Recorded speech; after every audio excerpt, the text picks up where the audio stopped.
Welcome back, ladies and gentlemen. Once again, another Tuesday night for the DJ Life podcast. We have Mr. Erik Massengale over here. Hey. We have myself, DJ Rick Webb. Both of us are quite tired for some unknown reason today. I'm actually not tired at all. Okay, I am extremely tired for some reason today. But Rick is drinking fucking crack in a can. I have at some 9 o'clock at night. Bang Eastern energy time. drink 9 o'clock at night because Literally. I'm so far behind on the day, and I'm going to be up until 3 o'clock in the morning. I was just telling Brian, if I drink one of those at noon, I'm like, I feel it's different because I can drink 20 espresso shots. It just doesn't matter. I'm fine. If I drink a Bang, though, I feel like I did meth. Like, it's like I'm, like, scratching, and I'm, like, doing the knee rubbing thing. Like, I'm going to be honest. My like, sleep schedule and everything is so fucked right now in general. It's so... I'm up until... Ever since we sprung forward, I'm up until 2, 3 o'clock in the morning every single fucking night. Not me. And then I'll wake up anywhere from literally 6 a.m. to fucking sleeping in until noon, 1 o'clock. Dude, you guys just need I'm to all have over the place. You just need to have a baby. That'll correct that immediately. I don't think that would... Anyways. I feel like that doesn't... I feel like that's the opposite. Normally, it screws your sleep because you're just constantly waking up. But I'm just saying, like, the second it goes to sleep, you're like, all right, I need to go sleep right now. Because, like, you, like, need that time frame. Whatever. All right, so tonight we have the homie Brian Austin from Charlotte, North Carolina, on as a special guest. Hello, Brian. Brian, hey, tell us about your shirt. Tell us about your shirt. Oh, yeah. He wore a shirt. He decided to wear a shirt. He wasn't gonna. No, I was actually just curious. I called Erik earlier and said, do I have to wear a shirt? And he was like, I mean, I would. So you could have took your webcam and like just zoomed in really close on your face. It would have been good. You just need tattoos, bro. And then how do I do that? Wear a shirt. I don't. Just lean really close to your desktop. Yeah, perfect. They're perfect. That's good. Yeah. That's good. This is how my dad talks on. Yeah, that's how Dallas grabs the phone on the FaceTime. What are you doing in there? Yeah, he's always like blowing up like this. Right. Because he's trying to squint at the screen to see what he's looking at. So this podcast is half the questions I ask are going to be completely bullshit. Just so you know, me and Brian go way back. Heads up, I know virtually, literally everything there is to know about everything he's about to say, but I'm going to try and act like I don't, so we can talk about it. Okay. But I'll ask questions. Then. Tell us about yourself. Yeah, Rick doesn't know him at all, though. I've met him a couple times. What's up with the shirt? So first of all, we keep saying Brian, and when you say Brian Austin, whenever I hear my real name, I feel like I'm in trouble. Like it's like because everyone calls me Boss Austin, which I hate, but it's weird to hear my name. It is. Yeah, social media DJ Boss Austin, Instagram DJ Boss Austin, yeah, DJ Boss BOSS Boss Austin. So wait, can we start on a shirt? Yeah, I was about to say, what is 2429? What is that? So this is my little I don't want to say company. It's more like my little DJ crew here in Charlotte. It's your company. It's a company.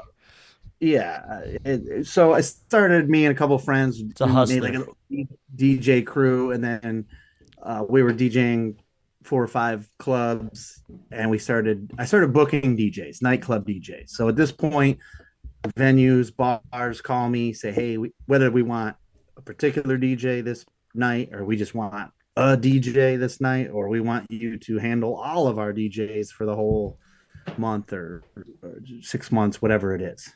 Mm-hmm. So that's what that is. So Brian or Boss. So what up, Boss? That is literally what people call him in Charlotte. Really? Yes, Boss. Man. Period. What up, Boss? Yeah. That's like my comment. You hear him, man, that must be nice. I use that saying all the time when I'm just talking to random people. Like, sorry, boss. Like that's like my instead of like man or like homie, like anybody I run into or whatever. If I get in their way, like, oh, sorry, boss. How's it going, boss? Hey, boss. Hey, boss. I actually hated that name in the beginning. I still don't know if I've grown around to it, but where'd it come from? I see all these DJ names all the time. People say, how did you get that name? And some people have a cool story. I don't. sort of. I was DJing when I was real young, like 2000, 2001. I was DJing at a really hip hop kind of club, way outside of my realm. And I didn't have a DJ name. I was just DJ Brian Austin. And there was a promoter who was the MC. And he was like, "What's your DJ name?" And I was like, "I don't have one." And he's like, "You got to have one." And he just started calling me Boss Austin on the mic. Mm. And I didn't like that. And then they started putting it on flyers. And then it was over. Then it was a wrap. And the rest is history. The rest is history. When I got rid of my DJ name, E-Rock was my old DJ name. It's so funny too. People be like, where'd you come up with E-Rock? I was like, well, my name's Eric. And they'd be like, uh-huh. And I'd be like, that's it. Right, they're waiting for more. That's what I'm saying. They're like waiting for the answer. I'm like, you should have just let the pause and then been like, "'Cause I rock." And my name's Eric. But it was like the anniversary on my Facebook memories popped up the other day where I changed it back to Erik Massengale, like my DJ page on Facebook, which I actually wish that I could delete now, but I can't delete it. I've tried. I remember when you can't delete pages right now. Can't. I've tried. I have like 2 or 3 random pages. I can't delete them. What'd you say? I was furious when Facebook made you use your real name, because for forever I was Boss Austin on Facebook. No one knew my real name. No one. And then they changed it. Yep. And then Yep. they outed me. Yeah. Did you ever hear my old DJ name back in high school? What was it? / into college? It was DJ Ricky Spitz. Ooh, that's with a Z. Ricky Spitz. That one did not make it. No. That's hard. So it was actually that's hard. So it was fucking saw blades over here. Well, it actually was it was people making fun of me in high school called me that, and I'm one of those people that like I'm a sarcastic asshole, so I just went with it. Yeah. Just said fuck it, I'll call myself that. I don't care. Ricky Spitz. Yeah, it started cuz like what was it? Oh, I had a bad problem of like actually like when I talked or got aggressive, some spit came out. Huh. My favorite teacher, in high school, I found his AOL screen name, and it was E-Rock to the max. His name was Eric too, also, and that's where I got the term E-Rock from. I stole it from him. Better than Ricky Swallows. Yeah. It's a thing of the past. Yeah, it's much better than Ricky Swallows. Brian Bass. It's better than Ricky Swallows. Hey, that's honestly should be your new DJ name. All right, whatever. So fucking 2429. We'll call it. It is a. Were you part of it? It's a DJ multi-op. No. So they're actually all right. So he's from Charlotte. Charlotte, North Carolina. We live in Greensboro. For everyone listening, it's about an hour and a half away. Charlotte is it's the busiest city in all of North Carolina. It's not the capital. Poppin'. Yeah, it's much busier than Raleigh. Raleigh is the only thing comparable. It's where all the DJ gigs are, basically. It's where all the nightclubs. If you want to DJ a nightclub, it's there. If you want to make a living doing nightlife DJing, that is where you would have to live. And there are a couple of those, whatever you want to call them, a collective, a company, whatever. There's a couple of them. In Charlotte, it doesn't even fucking matter what they're called, but back when I used to work there, Mike Soden did one. Fucking Crown Town. Dirty had one. Yes, Dirty. Crown Town, which was Mike Soden also, but Dirty. Yeah. And I did work for that. Back then, it was totally different. Payouts were way lower. COVID changed everything with that. But that is kind of where I started as a DJ, like actually working full time. And that's really when I met Brian, like right around that time frame. So that's what 2429 is. It's like a collective of DJs that are doing bars, nightclubs, and really the bars in Charlotte are nightclubs, you know, whether it's like a dance club with a bar. So you have your crew, you know, and I guess it works. Like, how does it work? You know? like a venue will say, hey, we don't want to manage DJs. We want a DJ every Friday and Saturday. We don't want to deal with calling all these different DJs and managing. This is the music we want. This is the vibe we want. And so I facilitate that calendar for them. I say, okay, April 1st, this guy, April 2nd, and so on and so on. And then over time, the venues they'll say, hey, we love this guy. We don't care for this guy. And now at this point, it's like a well-oiled machine.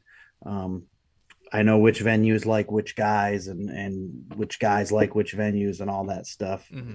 So I handle that for them. Or the flip side of it, some venues don't like to do that. They don't like to hand over control. They may just say, we need a DJ on April 20th. We have a special party. Or they may say, we specifically want DJ XO on April 20th. So I handle that for them. So and the DJs like it because they don't have to handle also anything. I would imagine DJs like it because they don't know the people that you know. They're your... That was going to be my question as to how you get these relationships with these venues and stuff like that. It's no advertising. And actually, I should have let him say that. But do you advertise at all, or is it? That's what I was. I hate that because, like I said, how do you get clients for venues on? How do venues find out about you? Is it more you just aggressively have to go find the venues yourself? No. I think I DJ'd in Charlotte for so long that I knew a lot of managers and owners, even bartenders or security guards even. So they just knew me. And then there's definitely no advertising. I certainly don't approach it like you guys do with the wedding stuff. I'm not advertising. I'm not search engineering and all that sort of stuff. So it's more of it's a complete relationship building behind the scenes. Yeah. So like who you know type shit. So like a manager at a club or whatever, their security guard recommends, they're like, hey, I like this DJ. So you go into it and you have to, do you pitch them on the whole concept of like, it's more like a management of your DJ talent to fill your dates? Because like I imagine a lot of it's hey, this DJ, I like that you should hit this DJ up, the DJ at your venue basically. Yeah. So bar owners and managers are weird. So each relationship has to be handled differently. I know I can size them up. And I mean, some of them definitely don't like the idea of me controlling their whole calendar. Some of them are like, hey, here's the keys to the castle. You do it. I try to pitch them on, hey, like, I say, why do you want to bother? You're going to text 47 DJs all month trying to figure this out, work this calendar out. And I will, I'll do that for you. And I don't even want to say this on a podcast, but I will. Yeah. So I tell managers and owners, I'll do the gatekeeping for you because this happens often. The owner of a club says, hey, our bartender Julia wants us to get, I'll make a DJ up. DJ Lightning. She says he's great. And I say, yeah, I'm very aware of who DJ Lightning is. I know him personally. He is not the right DJ for your nightclub.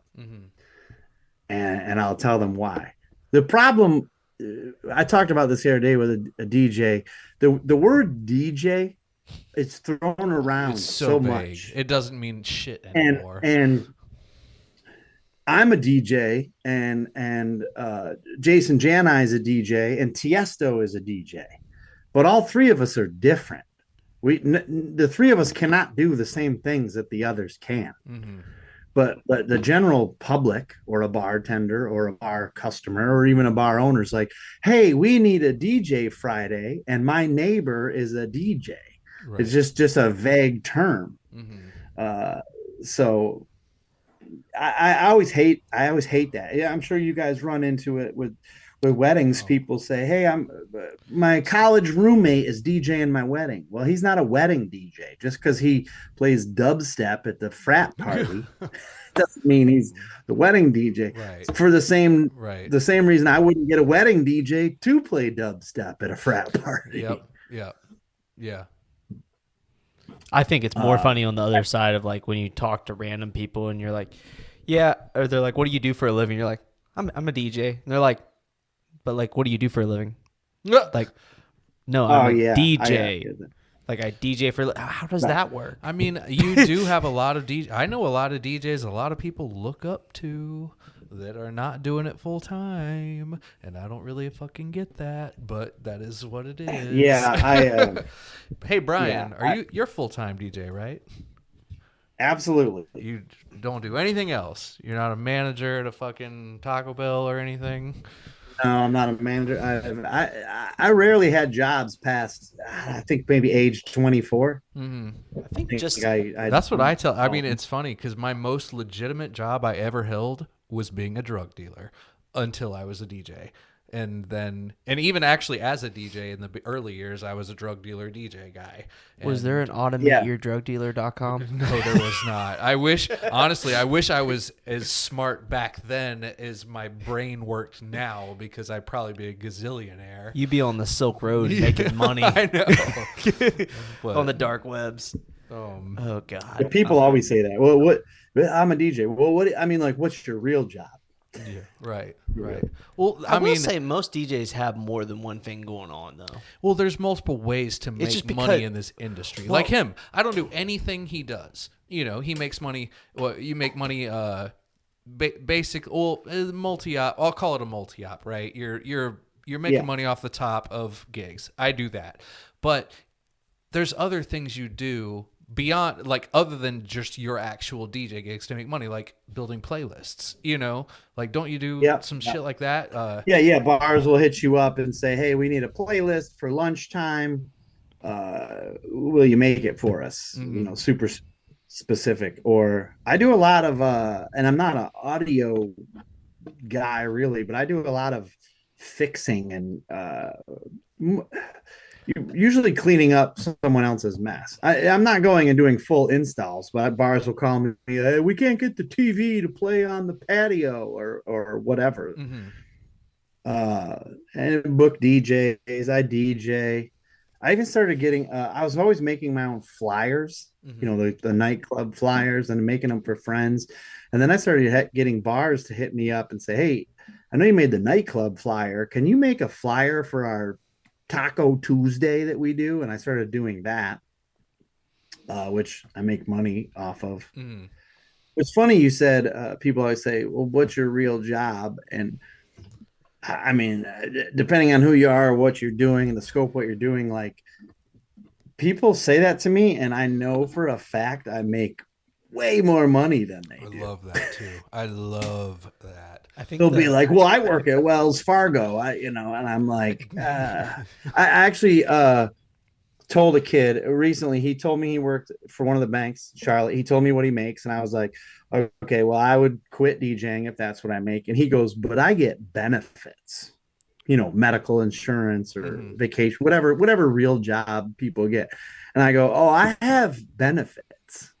And he's like what? I go, I can do whatever the fuck I want, whenever the fuck I want. That's the benefit I have. That's actually. Do I have medical insurance? Yeah. No. I mean, I have to purchase that, but I literally decide when 24/7 I am the boss of my own shit. But people don't realize how, oh my God, it's so funny that, like, the misnomer of, like, where am I going to get benefits or whatnot? Where am I going to get health insurance? You purchase it, and then because you work for yourself, you literally can write that 100% off your income. Or you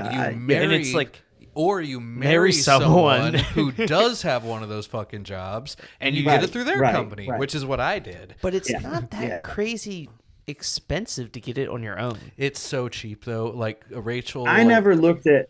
It is so cheap through a corporation, but I haven't had medical insurance since Obamacare, and I got so fucked from Obamacare because that was when I had it is when I started Dow Oak, and like I stepped into a new tax bracket, but I didn't realize I needed to like go through all this paperwork when that happened, and then I owed money for all the benefits they gave me through like however many years, and I wasn't even using it. It's just like in the background. It was like fucking $10 a month, so I wasn't paying attention. But then I owed it was like $18,000 or something, and You had to pay that? Yeah, dude.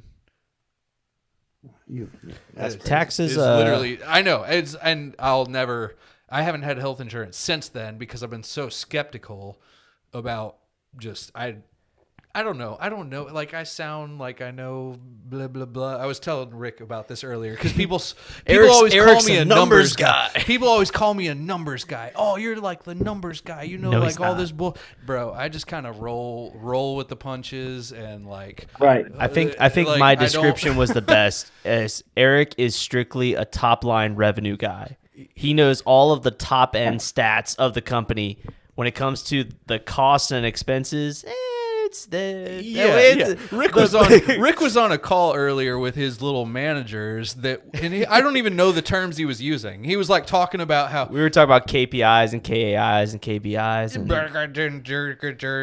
like it was I don't either. And he was like, yeah, you guys need to stay on top of this because if you fall behind, then blah blah blah. And I was like, okay, well, we're in management training right now. Me and fucking Graham and Greg and Matt or whoever, like the managers of my shit, don't do any of that shit. Like, we're just like selling weddings. It's like, how many weddings you book? That's like the number that we go by.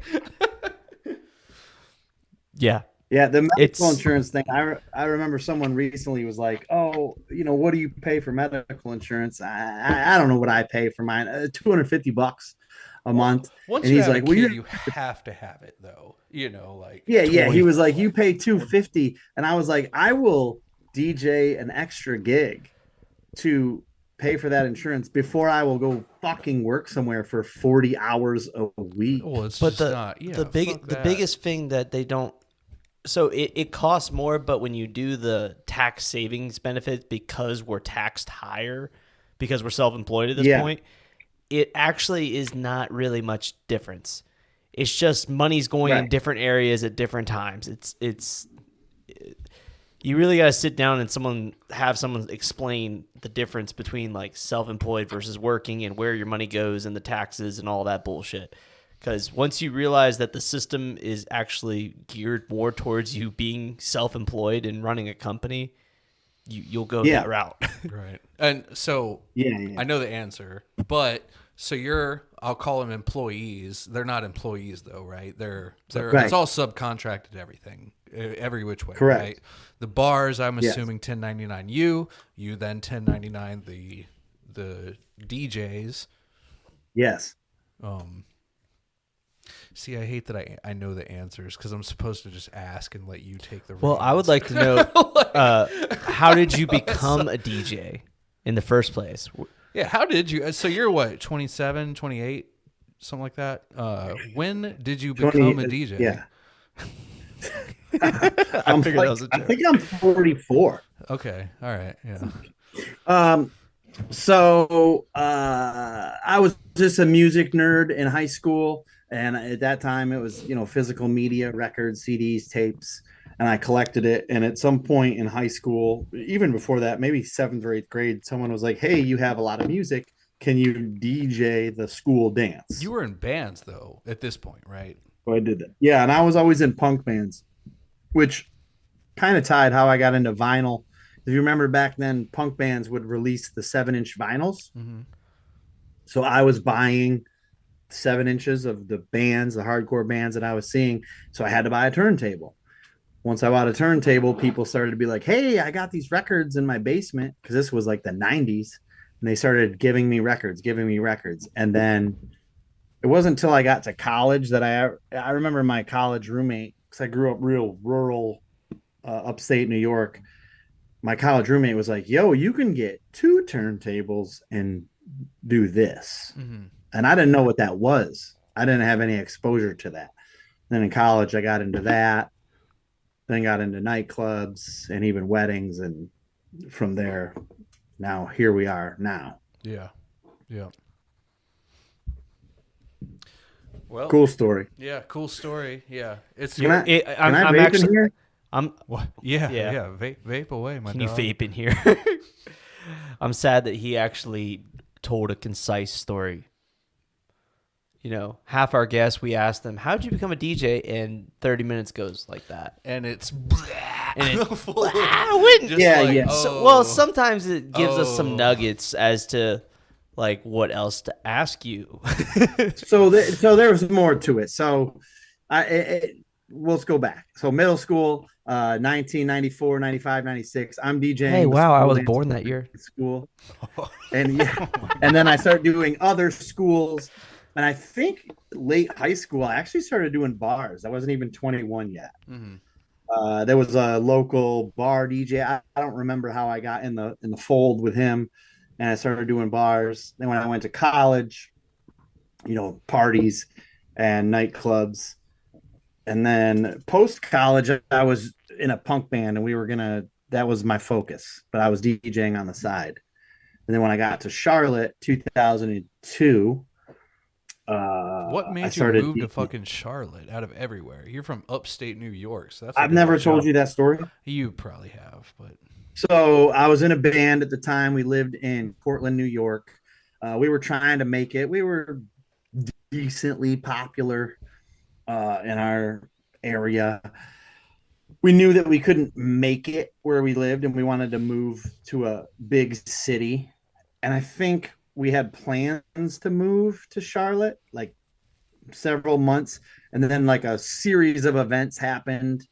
A couple of us had girlfriends that we broke up with or got fired from our job, and we literally moved. I think we decided like at 9 p.m. on a Sunday night, and by Monday morning we just packed up and moved. It was 6 of us. Yeah. So we put all our shit in our car and we just punk bands, left. man. I think I had $35 when I came to Charlotte. Punk bands, life is different, man. Oh yeah, yeah. And I had $35 and I was like, this is fine. Right. I know. Oh my God. I can't even imagine. That's so funny. And we moved here, and we were a punk band, and trying to be punk or whatever, and all of us had little jobs. It was funny. I had a job at Party City, and I was working one day, stocking balloons or whatever.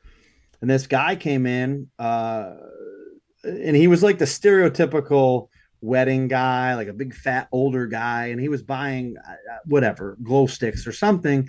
We got to talking, and he was like, yeah, I told him I DJ'd, we connected, and he started getting me gigs. I started DJing weddings for him. Cause I wasn't tied into the bars at that point.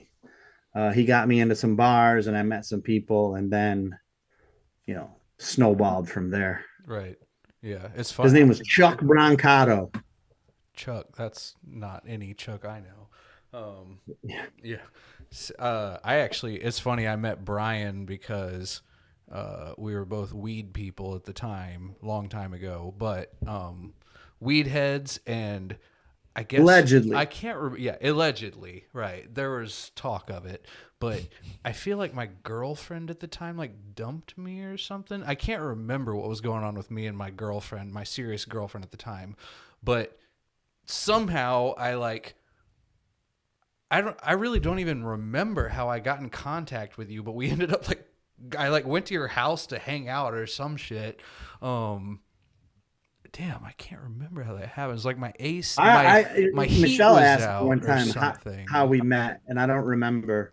Yeah, it was like my heat was out, and I just messaged you, and you were like, yeah, cool, and like that was it. And then obviously the anti-drug thing happened. Right. So whatever with that. By the way, Corey's in the chat. Shout out to the homie Corey Hartley. Oh yeah.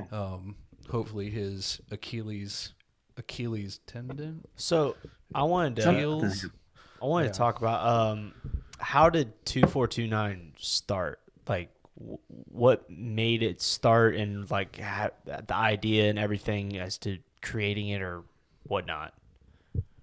Well, so I was always a resident DJ at clubs, and there would be times I couldn't do it, or there was gigs that overlapped. So I would get E-Rock or Ricky Spitz to fill in. And kind of just casually, and then it kind of evolved.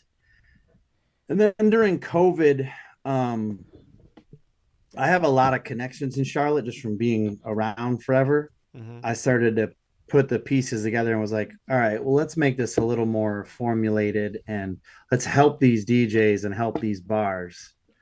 Because there's DJs, it's very hard to tap into the nightclub scene if you don't know the right people. Fuck, it is impossible. I will just say, I get the DJs that are new to town or new that say, hey, I've been going to clubs, been leaving my card, and I'm like, yeah, the truth is they're throwing your fucking card in the garbage as soon as you leave. Not always. I mean, you will tap through always, but like bars are weird, man. They're like it's a like a mafia type thing. Like you gotta have an in. Someone's got to vouch for it. Yeah. And I knew I could vouch for dudes, and I knew I could help bars out. So I just started casually doing it. One bar, two bars at a time, and then more bars are like, hey, can you help us? And then other DJs would be like, hey, will you do my schedule? And I never intended to be here where it's gotten to, but here it is. Where did the name come from? Oh, so several years ago, I was working at Whiskey River, and DJ Manny at the time, he was really good friends with this kid, Chris Buxton, local musician, kind of like a pop singer, R&B kind of guy. And they wanted to do a show, like a ticketed show. They needed me because of my connections at Whiskey to make it happen. So I did. And at the time we were like, we have to make a Premier Entertainment presents Chris Buxton live. And we were like, okay, I think we needed a name to make Eventbrite tickets. Mm-hmm. And I was like, fuck it. For weeks I tried all these names and had lists and was asking people and trying all these cool things. And the time was crunching, and I was like, fuck it, just call it 2429, which I grew up on 24 Park Street, and my post office box in my town was 29. My town's so small, the mailman won't come to your house. You have to have a P.O. box. Yeah. So 249 was always like a number my dad used for like the gate code, like the ATM pin or the gate code or the password for the internet. And I was like, fuck it, I'll just use it. And now I'm, sucks for my dad. Now he can't use it anymore. I will say. So I just threw it on there. Yeah. And that was that. The upstate New York thing, like, because we do a wedding DJ multi-op, me and Butterworth up there, and the season is different, right? Which is something, for whatever reason, I just didn't expect. I did virtually, when I say virtually, I literally did no homework in any way. I just kind of did it. But the season is totally different. The DJs are totally different. They have I'll say, I won't talk shit, but it's different, right? And so weddings are different up there. They're just super different, and should have done more research. It's working out fine, I guess, but should have done some more research based on that. But also, it's a big wedding market, right? Because we've booked a lot of weddings up there, and we're on the lower end of things, as you know, Paul. You guys not listening is premium tier pricing. Does the premium shit, right? And all the DJs I know are more expensive up there, basically. Do you have connections up there still? Like, have you ever considered maybe trying to book gigs up there? Not for yourself, but for middleman type. Loosely. I mean, I've done a lot of favors for DJs, not just in New York, but other places in the US to hit me up, say, hey, I'm coming to Charlotte. Can you give me some gigs? And I get them. And I've had many DJs be like, hey, if you want to play in Dallas or Tampa or DC or Rochester, New York, let me know. And I'm like, nah. Right. But yeah, I've considered. But see, the thing about traveling gigs, with nightclub guys, it's all smoke and mirrors because let's say I took a gig in Rochester, New York, and they agreed to pay me $500. Let's say they agreed to pay me $1,000, which they wouldn't, but let's say $700. They said they're going to pay me $700 next Friday, Rochester, New York. Well, I'm going to be responsible for my own travel there. It's not worth it. Probably already, my own hotel. Already far. So I might as well just stay in Charlotte and make what I make. Now, younger DJs, they will do that because they want to post that on Instagram to get some sort of clout or whatever. Right. Years ago, clubs were going to say, it's interesting because 10 years ago, you could get a nightclub paying DJs $1,500, $2,000 to travel. I could travel to Phoenix and get $2,000.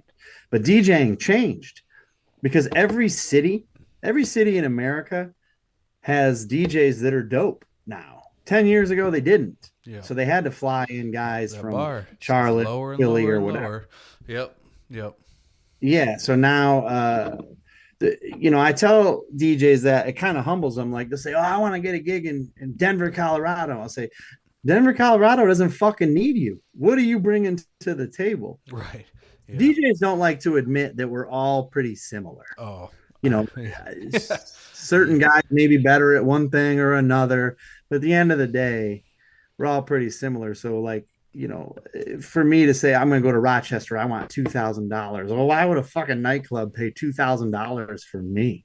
Dude, I'll tell you to come play the same Drake records that they're only going to pay you more if you're going to be bringing more people to the place. I'll tell you what. Right. If you're going to bring more people, that's the only way. So first, I had because now I'm connected to lots of event DJs across the world and whatnot. But a Colorado guy messaged me a picture, and he was like, "Wiggs says hey," and I looked at the picture, and Jason Wiggs is in the picture with him, and I was like, "Wow, this is fucking small." I was like, first off, how the fuck did you even get on that conversation? But okay, whatever. right.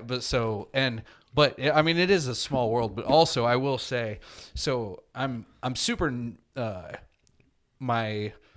My thing in the DJ event industry is to talk about DJs like we're not changing the fucking, we're not reinventing the wheel here.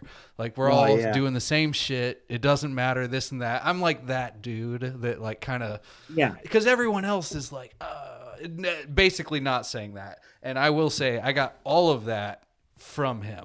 Like Brian is the one that basically instilled in me it's okay that we're all playing the same playlist. It's what people want.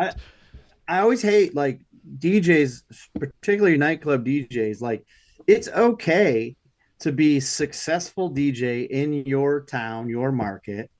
Like everyone wants to be fucking famous, but like why not be successful in what you do? Like I feel like I'm successful here in Charlotte. I don't really push the boundaries to be famous and play LA, and I guess that I could, but like we're fortunate enough to like I make a good living DJing here in Charlotte. And those traveling DJs will tell you see their Instagram post. Oh, yeah, we're playing in Philly. Oh, here's a picture of my feet on the fucking airplane. Well, they don't post the 2-hour layover in DC and sitting in a fucking hotel room by themselves playing solitaire. The smelly old guy beside them on the plane or the babies kicking the seat behind them. How it costed them $250 to experience that to even do it. Yeah, they actually are in a net negative $300 to even go do the gig. All right, so there was this DJ posted a video on Facebook today. He posts them from time to time. He's standing there with his Bun booth or Max booth, whatever it is. Okay. And tell me more. He does an Eric Rhodes mix. He does like a song that you know, and he mixes into the next song, and he's singing it into his GoPro. He's like trying to get into the music, singing, and it's like, and the caption is like, country into modern day pop or whatever. It doesn't even matter what it is, but it's like literally the most basic of basic fucking bullshit in the fucking world. And it's just an example of like, stop trying to do what everyone else is doing. Like, dude, no offense to this person. you're a fucking loser. Like, that is a losery shit ass thing to do. You got 10 views on your videos, and I get it. If you thought of that, sure, kind of still lame in my opinion, but sure, you know, Eric Rhodes gets millions of views. Eric Rhodes, totally different. Eric Rhodes is also a homie, but this person just clearly saw it, and he's trying. And I actually, as blunt as I talk, you can't knock people for trying. I'm gonna knock this dude for a second, even though you get my point. Like, it's just like, dude, you're seeing what you've seen on the internet, and you're imitating, and you're doing a fucking awful job. Just, it's okay to be successful. Being you generic, like, you know, doing, like you said, just playing the playlists that are expected. I think DJs now, because with branding and social media and photos, and even I'm guilty of this, I have to post a certain number of stuff, but we spend so much time and energy on that could be spent on fucking DJing. I mean, I made fun of a DJ recently. He's always with the photo shoots. Oh, photo shoot, new photos. And I get it. We got to have the photos for the flyers. And I'm like, yo, when does this fucking dude actually DJ? Like, all I see is him getting his fucking picture taken. Yeah. I mean, there's DJs that are, you know, if you success, you judge by social media. You go on Instagram, they have 50,000 followers. I don't. But what's funny to me, there's DJs I won't even name, DJs that are famous, that anyone listening plays their edits. These particular DJs I have in my brain, they are major editors, and they DJ fucking weddings. We literally, before this podcast, I was like, DJ X. We'll say DJ X. We'll say DJ X. Yeah, and I was like, I wonder how much DJ X actually makes. It can't be much. You know, and we're talking about, because it's just off the edits that we know, because they're not famous in the real world. They're okay. We'll call them famous to us, because all the DJs know them and play their edits. But like, bro, you know the cut you're making off your edits, pump through Crooked Clan, whatever the fuck your record label is, or record, or DMS. Yeah, it doesn't matter. The thing is, you're not. There's just no way.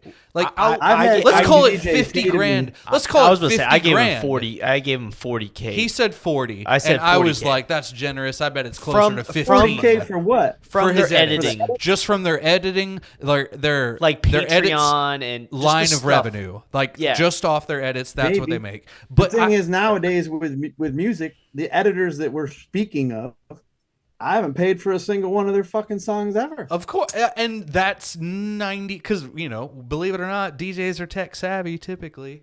But that's how it goes. And DJs love to not pay if they can. DJs are also the cheapest bastards in the world. You pay club killers, I don't know what it is, $30 a month. Right? Say that. And it's unlimited. Okay, I downloaded 270 songs off there just in the month of March. How is that $30 being divided? Right, exactly. And I said, I was like, I bet it's closer to 15. However, obviously we don't know. It could, let's just say it's 50, which is more than Rick said. Okay, but you're DJing private events on top of that, so it's clearly not enough. Whatever the number is, it's not enough. No. I had a young DJ say to me recently, I bet XYZ gets $1,500 every gig. I said, that motherfucker might get $50 more than I do. He's DJing at a bar that's the same size, even smaller. Right. The only way to step above a pay grade like a nightclub or a bar is to do a private event, book yourself. You know, it's just the only way. Yeah, I mean. But, and no offense, I will say, no offense to those dudes. Y'all are all great DJs. We're all playing your edits. You're keeping the industry fucking rocking with good music. So I'm not trying we're not trying to hate on you for what you're doing. We're just talking about the real fucking world here. I'm saying it's unfortunate that the market, it's so saturated with DJs. Well, it's not a fair playing field. You know, like it's just not. I don't know how you could go about. It's not like Patreon is probably the best thing that ever happened to them. It's almost like OnlyFans for porn stars. You know, like they're able to start their own, make 100%, not have these middlemen It's all reoccurring. Right. They set it up in a reoccurring basis. They just got to provide edits every single month. It is a very week or whatever. Small gateway to a company. It's your own company. It's capitalizing on your influence. And I won't get too much into this conversation, but I've gotten to this debate before.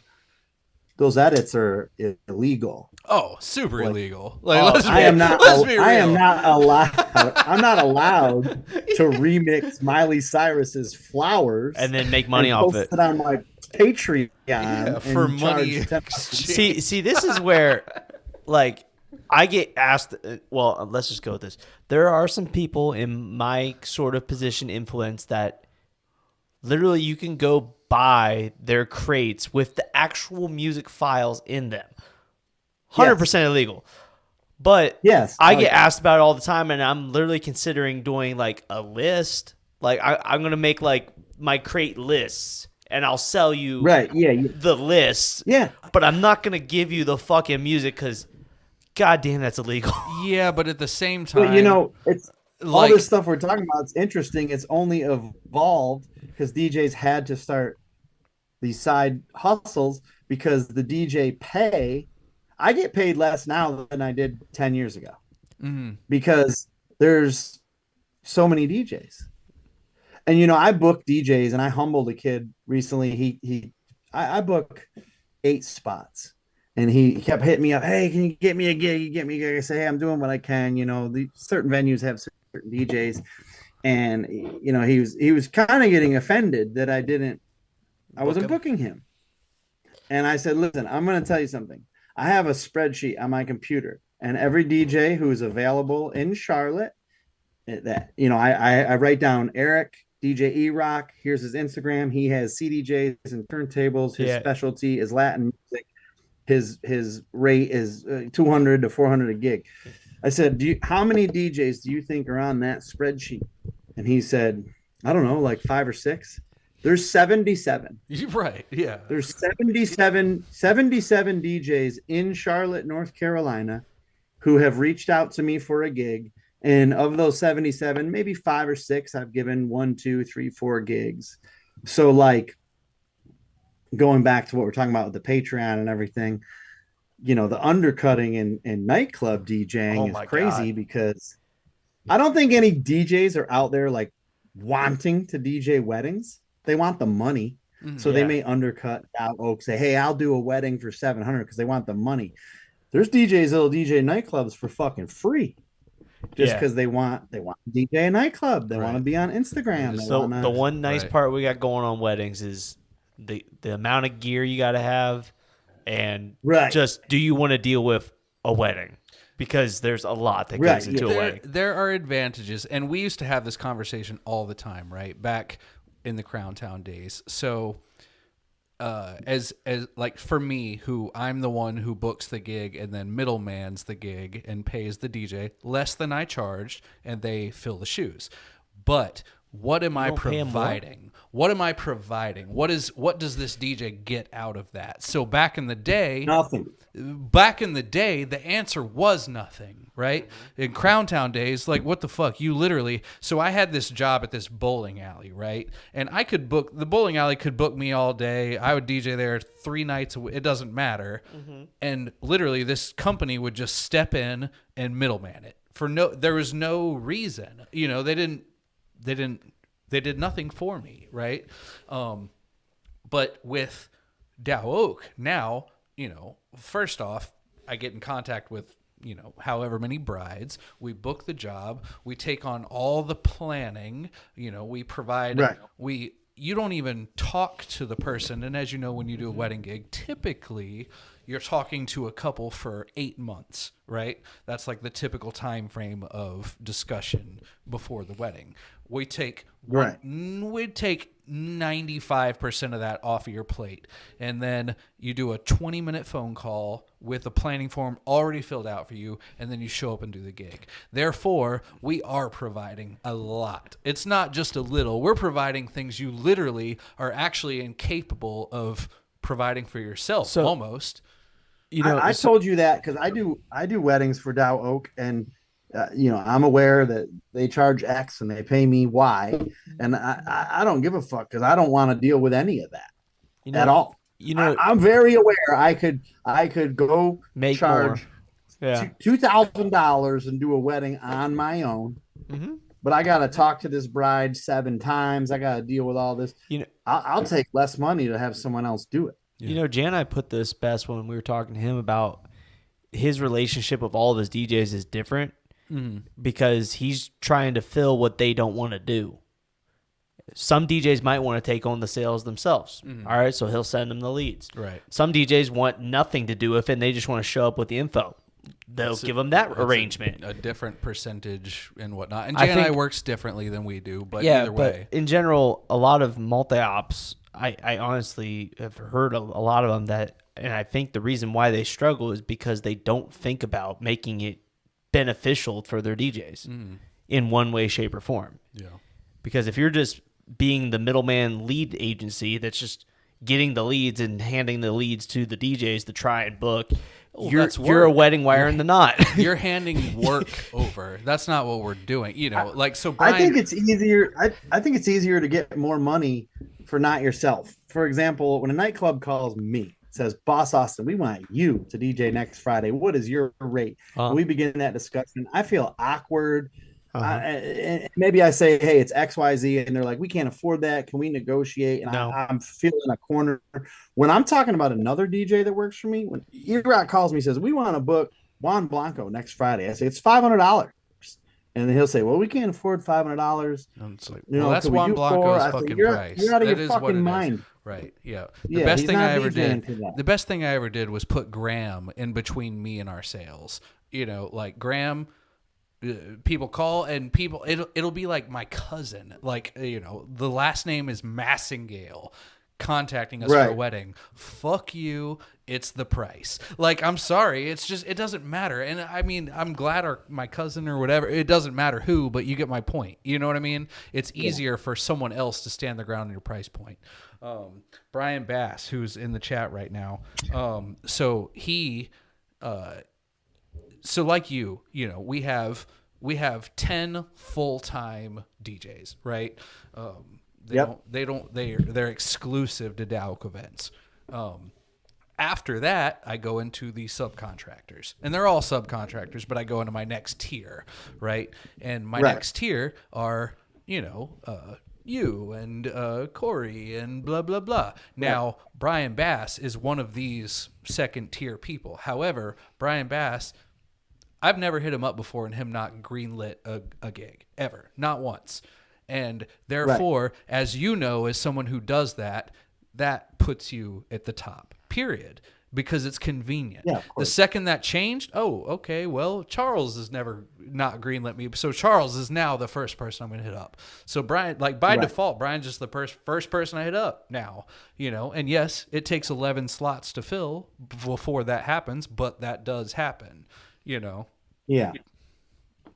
Yeah, I run into that. I have DJs that I book that give me exclusivity to their calendar. They'll say, hey, I'm wide open except for April 2nd. I've got a birthday party I'm going to. And I have other DJs that hit me up, say, hey, you have anything the 14th? And I don't.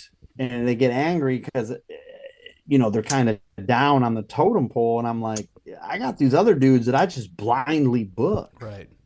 And I'm not telling DJs to not go do other gigs. I mean, they can certainly do that, but then they understand. It makes the sales process harder on your end. Yeah, well, because you have to double check with them every single time. Are you available? Yeah. Not okay. Then it's a back and forth every single time. Very hard. It definitely makes it very difficult. That's why I book everyone out for October dates first, because I know I don't care how many DJs I have, we're booking that many gigs. Period. I just know that. So the DJs that work exclusively for me, we've all had a discussion, and I've said, what is the dollar amount you need to make? Mm-hmm. And I know all this information, and they say I need to make X, and I make sure that they make that, and they're not out worrying, they're not picking up side gigs or whatever. Yeah. And then I have other DJs that do other things. I call them, they say, hey, I can't do it. I'm doing a different bar, or I'm doing a wedding. Right. Well, which is totally fine. Let's say I encourage all the DJs. You have your DJs that I need to make X. Let's say it's $200, right?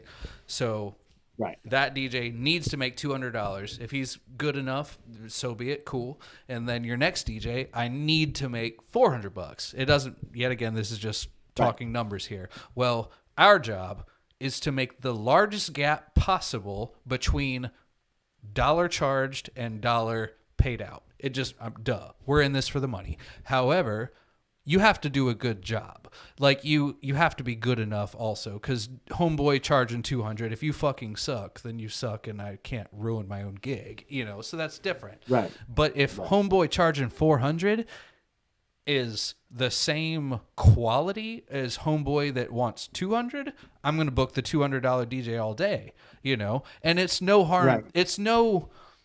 You almost can't be mad at the person doing the booking for booking the $200 DJ then, because the thing is like, we're also doing this for the money. The same reason you're saying 400, I'm saying I need to make as much money as possible off this gig because this is how I make money. You can't be mad at that. Of course they're above you in rotation. It's slightly different. There's a couple other with nightclubs. There's a little caveat because branding is important. Certain clubs in Charlotte, they want DJs that are known. So if one of your guys, Mason, moves to Charlotte tomorrow and says, "Hey, I'll DJ gigs for $100," I'm fully aware Mason's a good DJ, but he's not known. And when I put him on that flyer for these bars are going to say, who the fuck is this guy? There's a certain, but in Charlotte or other cities, the more known you are, the more in demand you are, or the more money you can charge. Yeah. Because all the bars in Charlotte are competing with each other. It's all a pissing contest. Like, look who we got to DJ, or look who this. I had to get out of Charlotte. I will say I just had to get out of Charlotte. But yes, that is. There's DJs in Charlotte who are insanely talented, more talented than myself, but they aren't known. Mm-hmm. So they won't get the gigs. And then there's DJs who fucking suck, but they get some top tier gigs because either they're known by the general public, or they're known by the promoter, or the staff. Or you got a DJ who's just a fucking weirdo, and that plays the biggest role. If you just can't be fucking a homie and just like talk and do normal people shit, like, I don't need to say the names, but you know exactly who I'm talking about. Like, you're just weird, and therefore you're not there. It's a different battle. Yeah. It's definitely a totally different game. And like you were saying, everyone's a DJ, but that term is just so vague. You got your Tiesto. It's funny, you guys being more in the wedding game. You'll appreciate this. I will get hit up often by nightclub guys. Maybe they're young to DJ, and they'll be like, "Hey, I'm DJing my cousin's wedding next Saturday. What do I need to know?" I'm like, yeah, right. I feel like DJing weddings and DJing nightclubs are just totally different beasts. And there's elements you can bring from each to I can't even imagine, like, if I'm just like, I'm DJing a wedding next week. What like, with no clue what I need to, like, oh my Lord. I mean, talk about preparing for a train wreck. Well, people undermine the jobs. People undermine DJing, period. Do you remember that? You know what I mean? That's how it goes. So of course. Do you remember, I think it was in one of our like group chats where we had like random people join in, or I can't remember who it was that we had on, but do you remember the one person, the way they structured their company is they had two different DJs. They had the club DJs come in and DJ just the DJ reception part, and then they had a secondary DJ that did all the dinner and everything and set up all the gear. And they played a club DJ like a club set. Like, you come in and make your $200, $400. I've been paid to do that before. To come in, let's say they got Erik to do everything up until 9 p.m. and then I just came in and did the nightclub portion. We had a guy on here that talked about, I think it was one of our open live chats where we had random people come in, and he had 3 sets of like crews that did that. And our question was just like, is that is that wedding DJ comfortable with like not being the star? You know, there's a higher person coming in, but they got paid more, so they were. I've actually made a shit ton of money. I get nightclub guys that hit me up and say, hey, DJ my cousin's wedding. What do I need to know? Well, you don't know anything. And they'll say, I've never talked on a mic. And they'll say, well, I'll give you, Brian, some money if you come MC. And to me, being older, I'm like, you just want me to fucking show up and do the MC part? Yeah, absolutely. Right. So, I mean, as you know, that's so fucking dumb though, because like the club DJing, no offense to your club guys, you can do it. If you can MC and DJ at all, practice for a couple weeks and you can do that shit. Like, I don't care if you require a club DJ and then also an MC, unless the client literally requested 2 separate entities for that. Fuck you. Right. Just combine them. You know, like that's ridiculous. I know up north though they'll have like an MC and then a DJ. Mm-hmm. I don't know. It's more actually out on the West Coast is where you see that really popular, and it's more of a bar mitzvah thing. It is. It's the Cleveland Terry. A bar mitzvah, I can see it because the MCs at bar mitzvahs, they're fucking working. It's totally different, and that's not what I'm talking about. I will retract my statement. If that's what you're doing, that's a separate entity. But I'm talking about our typical Southern weddings. You know, like someone like you, Brian, or like, you know, fucking Chase, whoever, the dudes who do weddings but also do nightclubs. They know how to talk on a mic, and they know how to also do a dope dance set. You know what I mean? And it's not just the wobble. It's not just the Cupid shuffle. It's like fucking mixed together dope edits from fucking Scooter and whoever the hell. I talked to a wedding DJ today. He asked me specifically how I separate weddings and nightclubs, because I've been to weddings with other DJs who are nightclub guys that way overdid it. Were you like, it depends on if I'm at a wedding or at a nightclub? That would have been my answer. Well, it depends. You just test the waters. I think a lot of nightclub DJs, when they do weddings, I think they over DJ. No shit. Because my audience at a nightclub on a Friday night, you know, we'll say they're younger, they're hip, they know the cool music, is different than at a wedding. So I don't need to DJ at a wedding like I do at a nightclub. You can bring elements over and make it cooler than just a guy launching Sweet Caroline and the wobble. Mm-hmm. But you don't need to be beat juggling and fucking scratching. Yeah, I don't DJ Ragosa in them. Right. Yeah. I mean, I guess if the client wants that, but I've never, ever in my 27-year career had a wedding client say, hey, by the way, we would like you to scratch. I'll tell you what, one time, so 99% of the time, I'm going to agree with you, of course, on that, because that's just duh. One time we did a wedding for EXO, right? His name's Blake, and I didn't know. I had no idea. I don't really look at who booked what and whatnot. It gets lost in the whatever sauce. And I assigned one of our DJs, Henry, who is like trained from the ground up. He literally was like an English major. He's never been a DJ in his life. He's good enough to play the song into the song, but that's the extent of it, right? And normally, nothing but 5-star reviews. However, at this wedding, they were expecting DJ Boss Austin. They were expecting fucking, behind the back, mixing into the next song every 30 seconds and shit. And Henry just can't do that.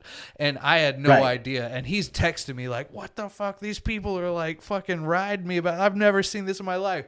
And I let EXO down, and I'm sure I lost that plug. But you get my point. Like, yeah, one out of 100. Yeah, it happened. It does happen. That was. It's called when you have a wedding for a DJ. Yeah, that was unfortunate, but it is what it is. Shout out to Blake Hunter. Blake Hunter. Low-key. I just talked to him a minute ago. Yeah. Low-key. I would put more of the blame on who picked the DJ. It was me. No. Who they didn't do enough research Oh, as to what that company is, if that's what they were looking for. Well, we have a dope reputation, and it was like, they're going off of, it has 205 star reviews. Blake said they were great. It was my that circles back to what we talked about earlier. People think a DJ is a DJ. Exactly, and that is true. Yes, but in this case, the DJ was a DJ, and the DJ should have known. They got a there great. Are DJs. Henry is a great wedding DJ, right? But Henry is only a good wedding DJ. He is not a nightclub guy. He can't play 250 tracks in 4 hours. It's just not his thing. I'm just always saying, like, the couples. I'm just saying, like in the case of Donnie, he knew that he wanted an actual really dope DJ because he was a DJ. Mm-hmm. So therefore, he went and got a really. That's all I'm saying. It's like, if you know that's what you wanted in terms of a DJ, you would know to actually do I would expect you to do the research and not just assume that a DJ is a DJ. In that right, scenario. yeah, you're right. I can size up a couple how the wedding's going to go in our phone call. Like you say, we call them. I will ask them how many young people are going to be there. Is there alcohol? Right. And I can. It matters. That shit matters, dude. What I'm walking into. Mm-hmm. We practically won't book them anymore if there's. You saw. So Brian was at my wedding. I mean, obviously you were too. But so the dance floor, it was such a large venue that everyone was so spread out that the dance floor wasn't concentrated, right? So I'll say it was a small dance floor. Well, the bride had a few drinks, and she literally, it was like she was on fucking crack out there. She was literally, it just did not matter. And she kept the dance floor alive because of that, right? She also went and rounded up people repetitively. She made multiple moves to make sure that dance floor was rocking. And that was great. It made for good pictures and whatnot. And I fucking hate everyone that was like, oh, go dance with her. I'm like, bro, she's literally like fucking on meth right now. Good. I'm good. I'm trying to chill. But it was fun. But typically that's not the case. That's rare. You know what I mean? For the bride to lead the show to that extent. Mm-hmm. What were you getting at? That's it. What I was getting at was what I just fucking said. Oh yeah. How did that relate? That was it. If that didn't relate, that's all I have. So, yeah, that. And it's after the time. That, yeah. Pointed at the clock. Anyways, I mean, this was a great conversation. Everything. Yeah, I like the rabbit holes. All right, so 2 minutes. So. I talked to a dude from the UK today, right? I was helping him with the automation bullshit. Mm-hmm. And during the talk, he was like, I fucking love your podcast, blah, blah, blah. And I was like, oh, that's so sick. You listen to my podcast. Because I don't hear that every day. And he was like, I love it how you guys just don't have any format at all. You just talk the whole time. Yeah, he was like, it's so real. And he was like, I was talking to XYZ, and he was like, oh, I saw you on the DJ Life podcast. And he was like, yeah, that's not typically my scene or something like that. And it was almost like he was embarrassed like that. And I was like, it's because he's old. People like just shooting the shit. Like, it's real. Like, what we do on this podcast, we just talk. And there's no format to it. It's like it's if you like what's truly what I'm fucking thinking. I'm not trying to sell a fucking product or some bullshit like that. Well, and it comes down to automate your DJP. How about some Both Lighting at Both Lighting USA? But DJs are passionate about what they do, whether that's nightclub, wedding, whatever. So they're gonna do the rabbit holes. They're gonna rant. They're gonna go off on tangents. I've been on podcasts before where it was like a fucking 60-minute interview. Yeah. Where they asked me a question and I answered it, and I was waiting for it to like engage in conversation. They were like, "Very well. How did you get to where you are in Charlotte?" And I was like "What the fuck?" Yeah, no. I don't know. Every podcast is different, and I feel like the best. Well, we're kind of like a Joe Rogan podcast in a way, because that's how he does his. Is very fucking rabbit holes happen and just shit. Right. Like, and then he has questions to like get back on track. Right. Yeah. Circle back to the topic and whatnot. Which we could do better at. But. Either way, I do like how it's not scripted. And I can just every Tuesday night come over here and just shoot the shit in a nutshell. Yeah, and if you like that, you like that. Yeah, and if also if you don't, then you should subscribe anyways because we're almost 1,000 subscribers. So like maybe just subscribe. Ooh. Yeah. Where's the current? We are at 978. 978. Come on, it's 22 people, motherfuckers. Am I subscribed? I don't know. How do I subscribe? Oh, this is gonna be. Click the button. We're just gonna end this right now if you're not subscribed. Yeah. All right, Rick. Do the exit. Brian, how do we find you on social media if we choose to follow you or your company? So all my social media would be DJ Boss Austin. BOSS. And then if you typed in 2429, I believe 2429 it's 2429 events. Is it? What is it? No, it'll be under 2429 Productions. Okay. So everyone in the Charlotte area, hit him up that you want to DJ at a club, so his list jumps to like 200. Right. Yeah. Hit me up. All right, We're doing big things. Yep. Like this video, comment down below. Let us know if you're listening on another source. Go to YouTube and hit the subscribe button so that way we can get to 1,000 subscribers. Shout out to everyone that's been in the chat. We've been practically over 20 people strong the whole entire time, which is very strong showing. I would love to see it. 28. I saw it get up to 29 at one point. Yep. We almost broke 30. We got a popular motherfucker right here. Yeah. If we would have broke 30, we would have been bar territory. Shit. All right. We'll see about the after count.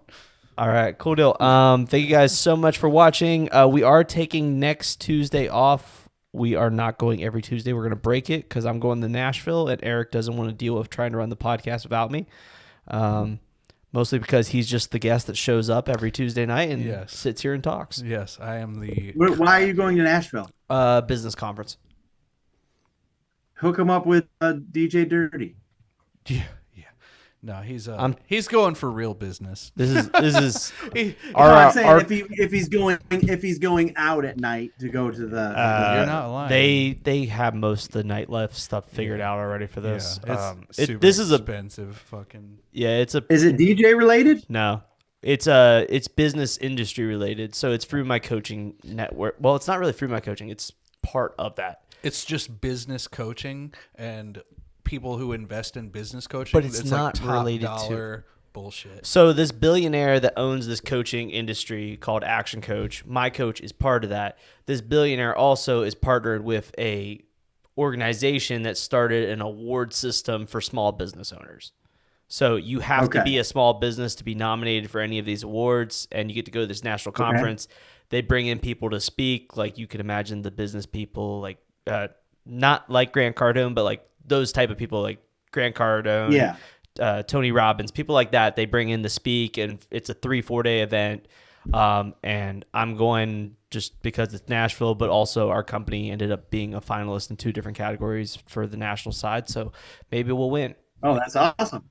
We will either win most innovative company of the year or the top manufacturer wholesaler, aka bovelightingusa.com.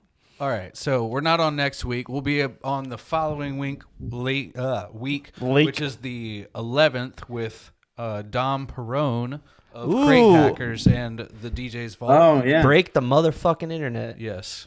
Yeah. We're going to learn about how Joe Bunn shows up on every single platform you ever see, breaking shit and setting shit on fire. He's going to tell you no matter how many times you unsubscribe or try to tell Crate Hackers to fuck off, you will still get their ads, and he will give you the juice. Joe Bunn is knocking on my door right now.